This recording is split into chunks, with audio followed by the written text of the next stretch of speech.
మంత్రి పదవి విషయంలో అధిష్టానం తనకు అన్యాయం చేస్తే సహించేది లేదని మంచిర్యాల ఎమ్మెల్యే కొక్రియాల ప్రేమ్ సాగర్ రావు హెచ్చరించారు. మంత్రివర్గంలో తనకు చోటు లేకుంటే ఉమ్మడి ఆదిలాబాద్ జిల్లాకు అన్యాయం చేసినట్టే అని తెలిపారు. వేరే పార్టీలు తిరిగొచ్చిన వారికి పదవులు కావాలా? 10 ఏళ్లు పార్టీని కాపాడుకుంటే ఇదేనా మాకిచ్చే గౌరవం అంటూ ప్రశ్నించారు. కష్టకాలంలో పార్టీకి అండగా ఉన్నానని, తనను కష్టపెట్టవద్దని ఆయన వెల్లడించారు. కానీ మా ఉమ్మడి జిల్లాకు అన్యాయం జరిగేటప్పుడు భరించే ప్రసక్తే లేదు.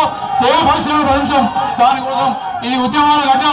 రాష్ట్రంలో ఉద్యమాలు 170 లక్షల ఉద్యమం కానీ ఉద్యమాలకు ఇది పూరిటి గడ్డ. ఈ గడ్డ నుంచి ఉద్యమాలు చేసినాయి కాబట్టి ఇవాళ నిన్నొచ్చి మొన్నొచ్చి ఉన్న పార్టీలను తిరిగి వచ్చి పార్టీలో ఉండి 7